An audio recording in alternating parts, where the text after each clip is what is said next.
Jina la Bwana Yesu libarikiwe. Tuwapigie makofi wageni wetu hawa kwa vile ambavyo kuna watu wa baraka kwetu. Asante. Bwana asifiwe sana. Chukua kuna lako anafuandika kitu hiki. Kwa na maneno machache tunataka tupate muda wa kuingia pia kwenye maombi. Kuna kitu ambacho Mungu amenipa maelekezo tukifanye. Na Mungu huyu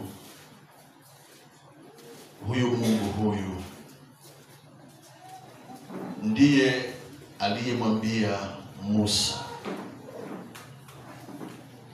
Akamwambia hivi Musa, wakati wamefika kwenye bahari ya Shamu na kweli hawaoni namna ya kupenya tena, akamgeukia Musa, akamgeukia Mungu, akamwambia tufanye nini?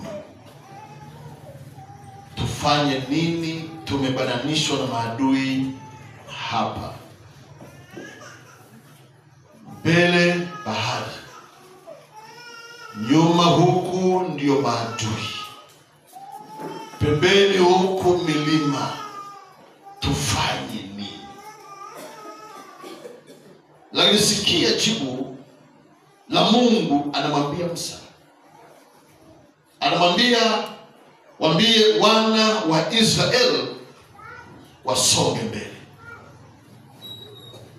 Wanaambiwa wasonge mbele, maana yake wapenye kwenye hayo maji ya bahari. Bahari ile ambayo hata Musa kina chake hakujua. Hata watu waliokuwa nao hawakujua kina ya ile bahari. Lakini Mungu anamwambia waambie hao watu wasonge mbele. Huyu Mungu huyu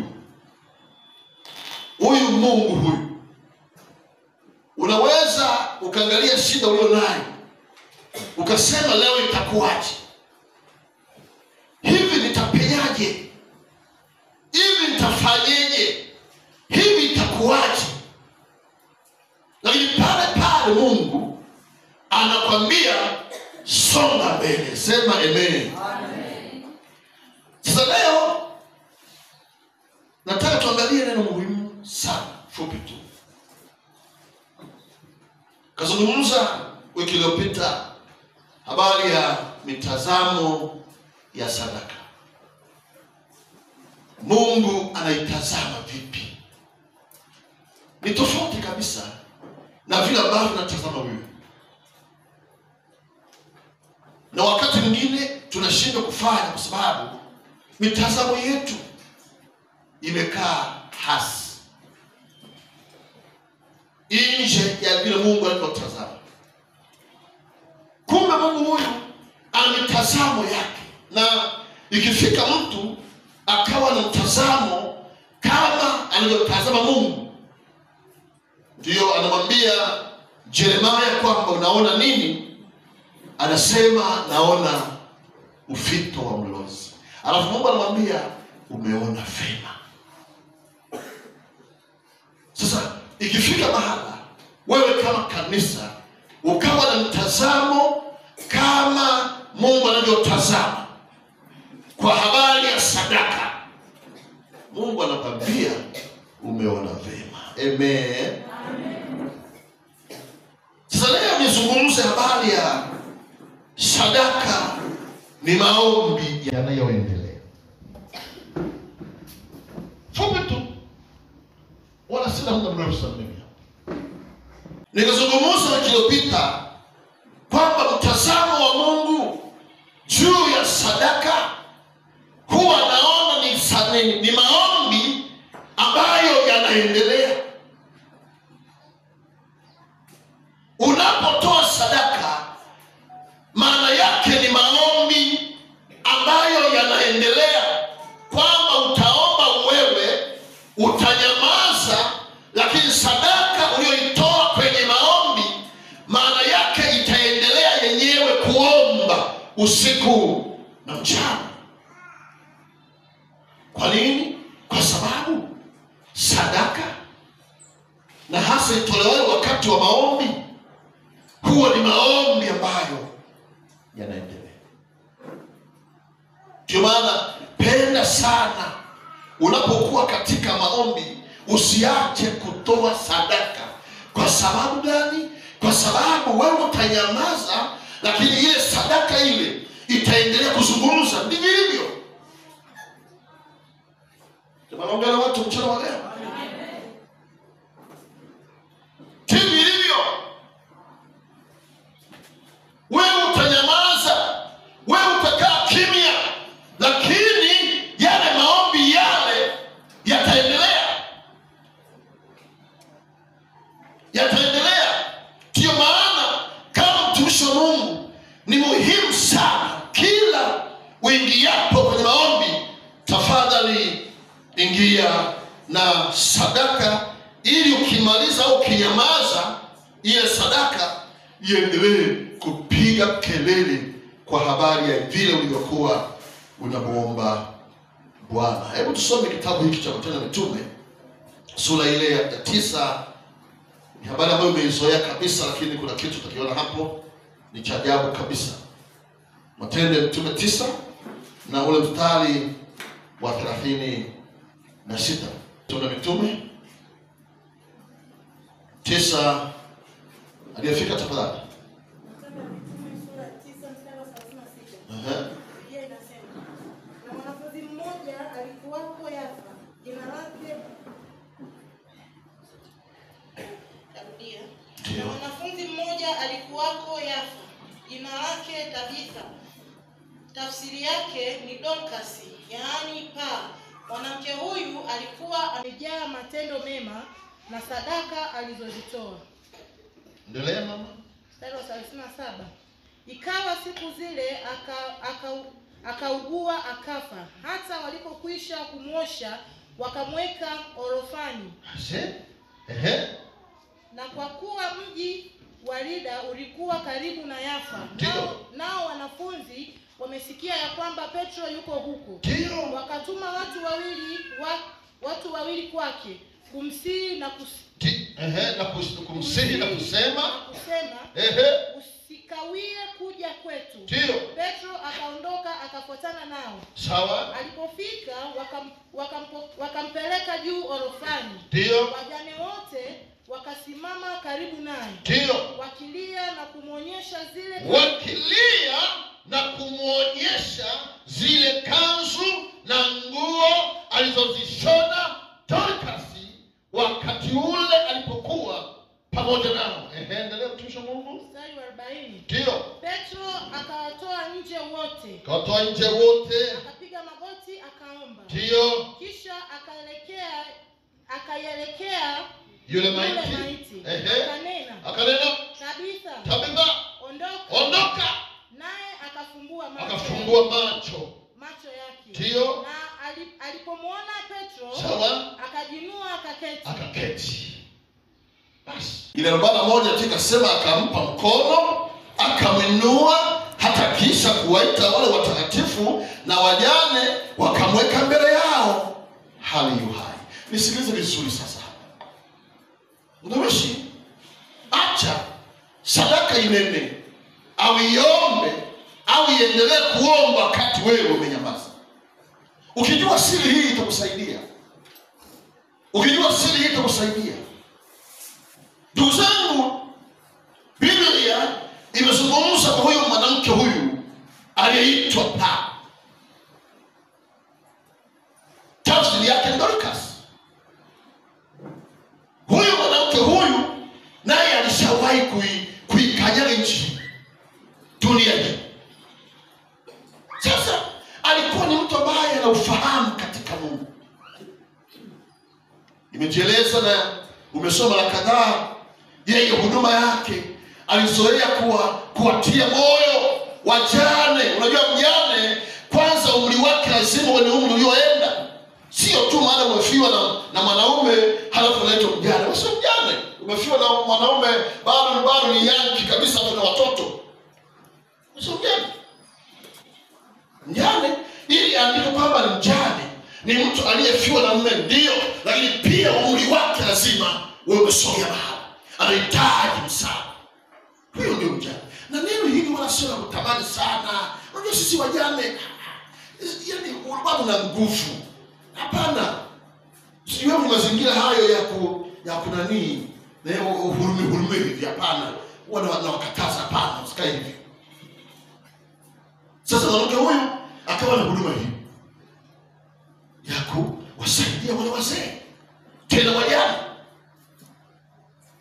Na huduma yake inajieleza hapa. Moja ya huduma yake alikuwa anawashonea nguo. Basi mama huyu alifanya kwa moyo. Biblia inasema ikatokea kama mwanadamu akaugua halafu akafa. Sasa amekufa. Basi wakampandisha kule ghorofani. Ndio maana tuharakisheni ghorofa. Kumbe kanisa linapaswa liabudiwe kwenye ghorofa. Jamani sema amen. Amen. Kama ndio wazee wa misingi ya kanisa. Ndio. Tuangalau na sisi tutavuma sana. Mama ghorofa yetu niko huu, lakini tuna ghorofa. Amen. Amen. Basi wakampandisha ghorofani, wakamlaza huko. Wamesikia Petro yuko tu pengine majengo pale. Wakamfuata. Walipomfuata wakamweleza, akaja. Alipokuja Biblia inasema anaingia kwenye kile chumba, anawakuta wale wa kina mama wajane, wale wajane wanalia. Hawakusema neno. Angalia vizuri pale, hawakutamka neno. Biblia inasema walikuwa wanalia, halafu wanamuonyesha Petro mavazi ambayo aliwahi kuwashonea. Sijui ni sura gani hiyo. Angalia. Lakini wala hakusema chochote. Lakini wanalia, alafu wanamuonyesha nguo na kanzu alizowahi kuwashonea. Biblia inasema mtumishi wa Mungu Petro akawatoa nje. Alipowatoa nje, akapiga magoti peke yake pale kwanza, akamsihi Mungu wetu. Baada ya hapo sasa ndipo akamsogelea yule maiti. Ni rahisi mno. Kwa nini? Kwa sababu ile sadaka yake ile iliendelea kuomba, iliendelea kupiga kelele, iliambatana na wale wajane ambao walikuwa wanalia bila kutamka chochote. Wao wanalia tu na kuonyesha kazi nzuri ambayo ameifanya yule mama yule, lakini hawakusema chochote. Sasa nini ambacho ilitokea? Kilichotokea watumishi, baada ya kuwa mtumishi wa Mungu Petro amemsogelea yule maiti, akaiamuru ile hali, ile roho ya kifo, ile roho iliyomkamata, yale mateso ambayo yalimfunga yule mtu, yakasikia kwa haraka. Kwa sababu gani? Kumbuka, sadaka iliendelea kunena, iliendelea kusema. Ndio maana mtazamo wa Mungu juu ya sadaka na hasa inapotolewa katika maombi, yeye huwa anaona ni maombi ambayo yanaendelea. Kwamba utanyamaza, lakini maombi yataendelea. Sema amen. Bwana asifiwe. Mimi siwezi nikaanza maombi, niko kabisa mahala gani, niko hapa, halafu nikaondoka bila sababu. Hapana. Kuna kipindi niliwaambia, sema tu mazingira yamekuwa dhaifu hivi, lakini acha tuingie mle. Tunahitaji wakati mwingine tunapofika, wewe ingia, omba, weka sadaka ya chombo, halafu nenda. Akija na ndani kufanya usafi, afikiri kwamba ameokota, kajua mwenyewe.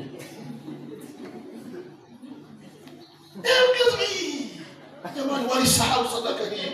Kwa hiyo Bwana ameniona, utajua. Na ni kweli vinapaswa watu waje nyumbani mwa Mungu wakati wowote. Ni Jumatano ngapi? Sio siku ya ibada. Wewe fika, omba, maliza, njoo madhabahuni, wewe tupia sadaka kwenye vyombo vyake. Neno ameshamaliza. Amen. Hiyo ni nzuri sana. Hiyo ni nzuri sana. Ndio maana nikamwambia hata majuzi ile, nikamwambia kuna maombi ambayo yanaitwa never again. Tuwashinda adui. Anda sadaka nzuri, mtolee mwanao. Sadaka hii itaitwa kwamba ni never again. Aliwahi kufeli hapo nyuma, aliwahi kufanya blanda hapo nyuma, asifanye tena. Yesu Kristo. The same applies kwamba hata kama inawezekana ugonjwa, tutakuja kuona hapa, hata kama ni magonjwa, alafu sadaka hiyo unaita ni sadaka ya kukomesha mateso yasiinuke mara ya pili. Tutakwenda kuona hapo. Mwenyezi Mungu anasema atakomesha mateso hayo. Kuna mtu unaona kabisa kuna mambo yametokea, kile ukiyakumbuka unasikia maumivu. Na Yesu barikiwe sana. Hata sadaka. Kuna wakati mwingine vitu vimeshindwa kusimama kwako kwa sababu hujawahi kuipigia mstari. Hujawahi kutolea sadaka ya kukanusha, ya kuzuia, ya kukataa. Au wakati mwingine umewahi fanya mara moja. Biblia haielezi kufanya mara moja, inaeleza panda mbegu. Nenda kitabu cha Mhubiri, inaeleza panda mbegu asubuhi, panda mbegu hata mchana, panda mbegu hata jioni, maana hautajua ni mbegu ipi ambayo itakuja kusurvive. Wakati mwingine nimesema fanyeni kwa bidii. Ukifanya kwa bidii hakikutamuona Bwana. Nini maana ya bidii? Bidii maana yake ni hii, ni kufanya tena na tena na tena na tena. Hiyo ndio bidii. Mungu atakutendea. Sema amen. Jamani, Bwana asifiwe. Walioko chini sana, why you are down. Jamani, Bwana asifiwe. Namna hiyo lazima shetani sikuzidi. Shetani sikuzidi. Sadaka ya never again, nikamwambia lazima tuwe sadaka leo. Waliye tayari, mimi niko tayari. Kuna wakati mwingine mambo unaona hayaendi kabisa. Kuna wakati mwingine unaona kabisa kuna mambo yametokea, kile ukiyakumbuka unasikia maumivu. Sasa tafuta sadaka yake, alafu toa. Kwa nini? Maana sadaka kwa mtazamo wa kimungu, na hasa wakati wa maombi, huwa ni maombi yanayoendelea. Sema amen. Ndugu zangu, sema amen. Mwanzo ile 18 na ule mstari wa kwanza. Bwana akamtokea Ibrahimu karibu na miaroni. Sawa. Ya Mamre. Tarudia. Bwana akamtokea Ibrahimu karibu na miaroni ya Mamre. Alipokuwa ameketi mlangoni pa hema yake mchana wakati wa hari. Akainua macho yake, akaona, na tazama, watu watatu wamesimama mbele yake. Sawa. Naye alipowaona alipiga mbio kuwaraki kutoka mlangoni pa hema. Akainama mpaka nchi. Akasema, Bwana wangu, kama nimeona fadhili machoni pako, na kuomba usinipite sasa mimi mtumwa wako. Mstari wa 4. Na yaletwe basi maji kidogo, mkanawe miguu, mkapumzike chini ya mti huu. Nami nitaleta chakula kidogo. mkamrudishe moyo. Baadaye muendelee iwapo mmemjia mtumwa wenu. Sawa. Wakasema, haya fanya kama ulivyosema. Kama ulivyonafanya. Ndio. Basi Ibrahimu akaenda hemani kwa Sara. Sawa. Akasema, ndio, himiza vipimo 3 vya unga. Sawa. Ukande ufanye mikate. Sawa. Ibrahimu akapiga mbio kwenda kundini. Sawa. Akaleta ndama wa ng'ombe aliye laini mzuri. Sawa. Akampa mtumishi, naye akahimiza kuiandaa. Ndio. Akatoa siagi na maziwa na ndama aliyoandaa. Akawaandikia mbele yao. Akasimama karibu nao chini ya mti. Sawa. Nao wakala. Ndio. Wakamwambia, yu wapi Sara mkeo? Akasema, yumo hemani. Wakamwambia, hakika nitakurudia wakati huu mwakani. Sawa. Na tazama, Sara mkeo atapata mwana wa kiume. Sara akasikia mlangoni pa hema iliyokuwepo nyuma yake. Basi Ibrahimu na Sara waliokuwa wazee na umri wao mkubwa. Sara alikuwa amekoma katika desturi ya mwanamke. Mstari wa 12. Kwa hiyo Sara akacheka moyoni mwake. Akisema, ni wapo mkongwe, mimi mzee nitapata furaha na bwana wangu mzee. Akacheka moyoni. Bwana akamwambia Ibrahimu, akamwambiaje? Mbona Sara amecheka akisema, mimi kweli nitazaa mwana nami ni mzee? Sawa. 14. Ndio. Kuna neno gani lililo gumu la kumshinda Bwana? Kwa muhula wake nitakurudia. Ndio. Wakati huu mwakani. Ndio. Na Sara atapata mwana wa kiume. Sawa. 15 na mwisho. Akakana Sara akisema, sikucheka maana naliogopa. Naye akasema, sivyo, umecheka. Jamani, watumishi wa Mungu, niwaambie, sadaka huwa inavuta heri. Mimi niwaambie kabisa, sadaka huwa inavuta heri. Halafu hayupo mtu ambaye alishawahi maliza sadaka Mungu. Sasa hayupo ambaye alishawahi kufilisika kanisani akafilisika. Hayupo wa kuyatambua mahitaji yako, alafu inazungumza. Haya, mzee huyu Ibrahimu nyumbani kwake tu minamo ya jioni hivi akakaa. Amekaa kwenye mti tu kama mzee tu fulani hapo amebasa. Aliposogelea akawaambia, kama nimepata kibali, jamani, karibuni nyumbani kwangu, angalau tu mnywe maji kidogo. Halafu nifanye chakula kidogo, mburudike. Wasema sawa. Kwa hiyo wakaingia, akawapa maji, wakanawa kama desturi ya Wayahudi, wakakaa. Wamekaa tu yeye akachomoka, kaenda kwa mke wake, yuko kule jikoni. Bwana, tumepata wageni muhimu. Hasa akahimiza, fanya haraka 1, 2, 3. Akakimbia kwenda kundini. Anakamata mwanadamu ambaye umri wake sio mkubwa, ni wakati pale. Kwa hiyo bado ni changa hivi. Nyama yake ni laini hivi. Kwa hiyo akaiandaa kwa haraka. Walipoiandaa kwa haraka, baada ya muda mfupi chakula kikawa tayari. Biblia inasema akawatandikia pale mezani. Sasa wamekula, wameshiba, wataondoka, wanauliza, yuko wapi Sara mkeo? Yuko tu huku hemani. Akasema, kumbe wakati wa Sara naye nafikiri wanasogea. Akasikia, sasa bwana, majira kama haya nitakurudia. Mkeo Sara atapata mimba, atazaa mtoto. Sara aliposikia vile akacheka moyoni. Umri wangu, kumbuka mzee huyu Ibrahimu alikuwa na umri wa miaka 99. Umri umeenda kwa kweli. Sasa akacheka, tayari yuaja Sara, na akafika pale. Akamwambia Sara, umecheka? Sasa kibira na mimi simecheka. Umecheka. Lakini pata ya mbali. Yote ni hivi. Majira kama haya mwakani nitakujia.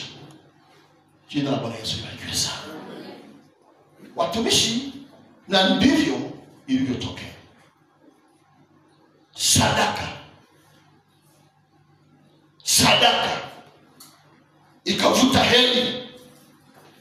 Sadaka ikaleta majibu, ikaondoa mateso, ikakomesha kabisa roho ya utasa, ikaondoa, ikavuta siku nyingi zile, ikasogeza hivi. Mimi najua kuitumia sadaka. Yaani kwenye sadaka huwezi ukaniazungumza mimi mchungaji Mungu jambo hili. Kwa sababu sadaka huwa inavuta heri. Hebu anzeni kutumia sadaka, mtaona mambo kubwa Mungu anafanyia. Sema amen. Jamani, Bwana asifiwe sana. Nipo kwenye sadaka leo ambayo ni ya kuzuia mambo mabaya yasiinuke mara ya pili. Tumishi wa Mungu, umekutana jambo la aina yoyote na hupendi jambo hili tokee, liwekee maagano, lijengee ukingo. Tunapotoa sadaka ya kulizuilia jambo hili, maana sadaka ni maombi ambayo yanaendelea. Kama unayo maombi ya aina yoyote unataka Mungu akufanyie, anataka tamka, semea. Utamaliza maombi hayo, utamaliza ukemea. Huwezi kama unakemea kila wakati, uko ofisini kwako, uko safarini, si uko wapi, wewe tu unakemea, unafanya hivi, unafanya hivi. Jamani, amen. Tumalize kujenga ile, tulifaidi kidogo, ndio Yesu aje sasa. Mpige Bwana Yesu makofi nipige. Jamani, Bwana asifiwe sana. Amen. Kwa hiyo toeni sadaka. Hii sadaka huwa inakomesha kwamba mateso yasiinuke mara ya pili. Hebu njoo Wafalme wa Pili 4:8. Wafalme wa Pili 4:8. Wafalme wa Pili 4:8. Wafalme wa Pili. Wafalme wa Pili. Sura ya 4 mstari wa 8. Ndio. Biblia inasema, ndio, hata ikawa siku moja Elisha alikwenda Shunemu, na huko alikuwa na mwanamke mmoja mwenye cheo, naye akamshurutisha aje ale chakula. Ikawa kila alipopita njia ile huingia kula chakula. Mstari wa 9. Yule mwanamke akamwambia mumewe, tazama, mimi naona ya kuwa mtu huyu apitaye kwetu mara kwa mara ni mtu mtakatifu. Mtu huyu apitaye mara kwa mara, huyu ni mtakatifu wa Bwana huyu. Mstari wa 10. Ndio. Na kuomba tumfanyie chumba kidogo ukutani, na ndani yake tumwekee kitanda, na meza na kiti, na kinara cha taa. Na itakuwa atujiapo ataingia humo. 11. Kama siku moja akafika huko, akaingia katika chumba kile, akalala. Akamwambia Gehazi mtumishi wake, mwite yule Mshunami. Naye alipokwisha kuitwa, akasimama mbele yake. Akamwambia, sema naye sasa. Tazama, wewe umetutunza sana namna hii.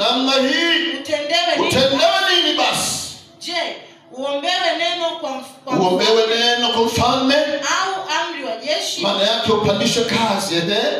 Yule mwanamke akamjibu, mimi ninakaa katika watu wangu mwenyewe. Akasema, basi utendewe nini? Gehazi akajibu, hakika hana mwana, na mumewe ni mzee.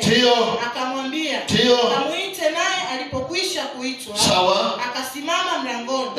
Akasema, panapo wakati huu mwakani utamkumbatia mwana. Akasema, la, bwana wangu, wewe mtu wa Mungu, usiniambie mimi mjakazi wako uongo. Basi. Lakini iliyovuta heri hii ni sadaka. Iliyosababisha yote haya ni sadaka. Na huyu mama amekuwa kwenye maombi ya muda mrefu sana. Anaomba, anatumia sadaka. Anaomba, anatenda matendo mema. Yaani vurugu, anaomba, anafanya, anatoa sadaka. Sadaka ile ikavuta. Kuna watu wamepambana kushughulikia vitu. Anabeba, anakuja kanisani, ana bahasha 2 za matoleo, ana bahasha ya kwake, ana bahasha kama ya mtoto wake. Anataka Mungu afanye jambo, akafanya, sio mara moja, wala sio mara 2, wala sio mara 3, mara 4, lakini mwisho wa saa lazima sadaka ile ifike kwenye kiti cha Mungu na ikanene mema. Timu ilivyo. Kwa maana una jambo ambalo moyo wako unaumiza moyo. Tumia sadaka. Usimzembe, usimvivu hapo. Jamani, hiyo ndio sisi, ndio uchawi wetu. Unatokea madhabahuni hapa, ni sadaka. Hawatajaribu kukuloga, hautalogeka. Kwa nini? Kwa sababu wewe unajificha. Unataka Mungu tu ufanyie, lakini wewe huwezi kufanya. Hamna. Unaona kwa juju sana. Tukafundisha Ijumaa na mtumishi wa Mungu hapa vile ambavyo Elia alivyofanya ili Mungu amjibu. Nambari 1, alifanya nini? Alijenga madhabahu.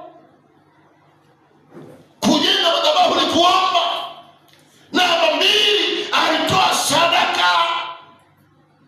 Hayo ndio yalichochea Mungu akamsikia Elia. Lakini hii ya kujiona kila siku tu haunaga tu. Hakuna mtu ambaye hana watumishi. Tokeni kwenye lugha ya usina. Hata yule mama yule kipindi cha Elisha aliyemtendea muujiza wa mafuta, aliulizwa hivi, kwani una nini? Akasema sina kitu ila nina fanta ya mafuta. Kumbe kuna kitu basi. Sasa mbona umeanzia sina kitu? Jamani, ongea watu mchana huu. Jamani, haleluya. Soteni, hatuwezi kulingana wote. Lakini lazima tusimame kumtumikia Mungu. Tena kwa ujasiri wote. Mimi naponiangalia Mungu, ananiangalia kunia kama nilivyo na uwezo wangu. Hawezi kujilinganisha na Baklesa billionaires. Kwa hiyo hata Mungu akinihukumu, ananihukumu kama jinsi nilivyo mimi. Hasa unasema mimi sina kitu. Hapana, toa hiyo kitu. Hiyo mbaya, hiyo ni ya shetani. Sina kitu. Huwezi kosa kitu. Huwezi. Ndio maana yule mama senti 2, unaonaje? Yule wa senti 2, lakini aligusa mimi. Ndio maana wasema sina kitu. Tukianza changizo hapa, wewe fanya kutoka ndani, kwa sababu unafanya kuonyesha kwamba unampenda Mungu. Mimi naahidi shilingi 15,000. Wakati wengine wamekukuruka na milioni, wamekukuruka na 5,000. Mimi namtolea Bwana shilingi 15,000. Na Mungu anakubali kulingana na hivyo. Sasa babaika nini? Kwa nini ujichanganye? Hasa mimi 15. Huyu ambaye nilikuwa nimekana jana amesema 500,000. Sasa mimi ni nini? Si mimi nikasisimizi tu. Wewe sio sisimizi. Wewe ni nani? Wewe ni mtumishi wa Mungu. Sio sisimizi. Naomba jiamini. Sema amen. Amen. Mungu akamwambia Gideon, kwa uwezo wako huo nenda. Anasema Gideon, mimi shujaa. Familia yetu yenyewe ndio maskini. Familia ya mzee Manase. Familia ya chini kabisa. Anasema mimi huyu eti ni shujaa. Akasema, kwanza malaika wa Bwana akamtazama sana. Alafu akamwambia Gideon, nenda, kwa uwezo wako huu utakutumia. Tumikia Mungu kwa uwezo wako. Tumika kwa Bwana. Komesha vitu. Funua kitabu cha Nahumu nimalize. Halafu tuingie kwenye maombi.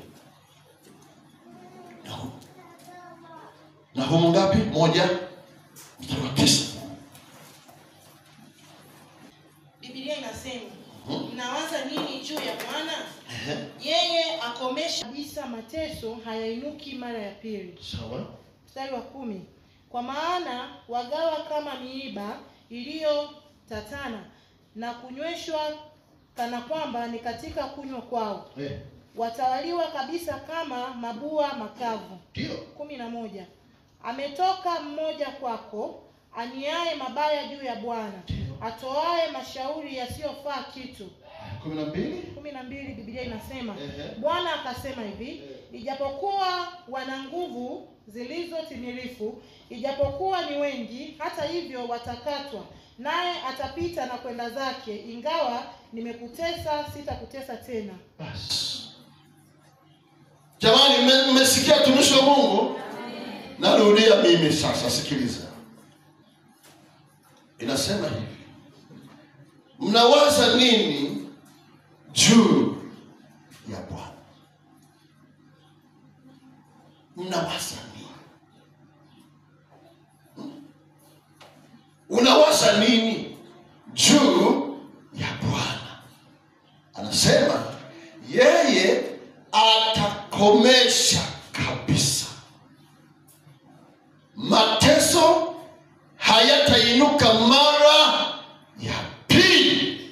Ndio sadaka hiyo, unaongomelea hapo hapo. Kama hiyo kitu tukianza kuomba unanukuru, ulisema hivi Bwana kwamba mateso utayakomesha, hayatainuka mara ya pili.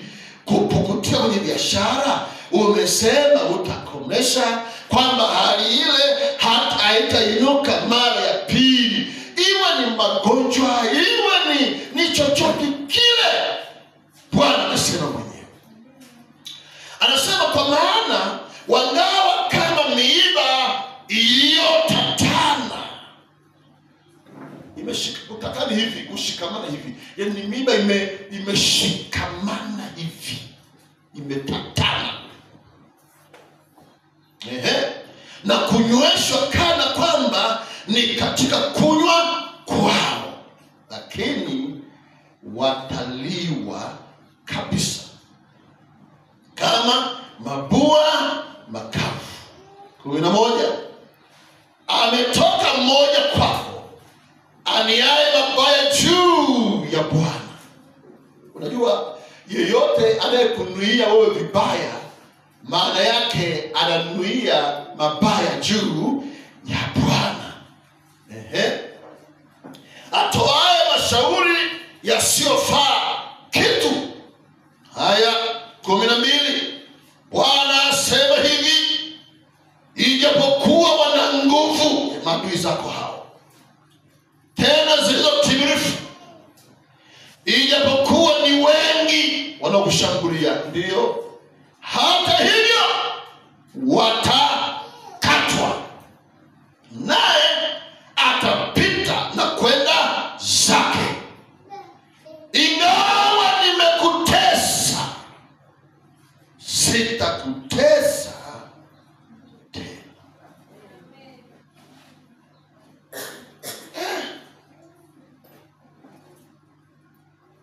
Kwa hiyo Mungu anajua mateso. Anajua, na mimi huwaambia ni afadhali uteseke kwa Bwana mara 100 kuliko kuteseka huko nje ya Bwana. Ni hasara. Unajua, ukitesekea ndani ya wokovu, ukafanyizwa vyovyote mpaka kwa kweli ukateswa ndani ya wokovu, na unaye Yesu, nasema ni heri. Kwa sababu unajua mateso unayoyapata na hawana Yesu wanayapata hayo. Sasa unapoyapatia ndani ya Yesu Kristo, unapoyapatia ndani ya kanisa, unapoyapatia ndani ya imani, ni heri kuliko uyapatia mateso hayo nje ya wokovu.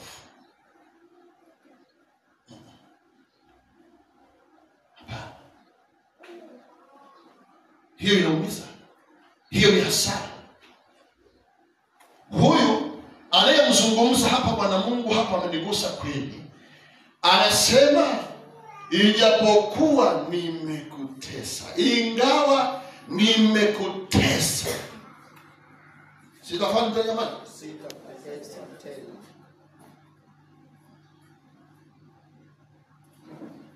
sikutesi tena. Sasa unaonaje kwenye hili sitakutesa tena?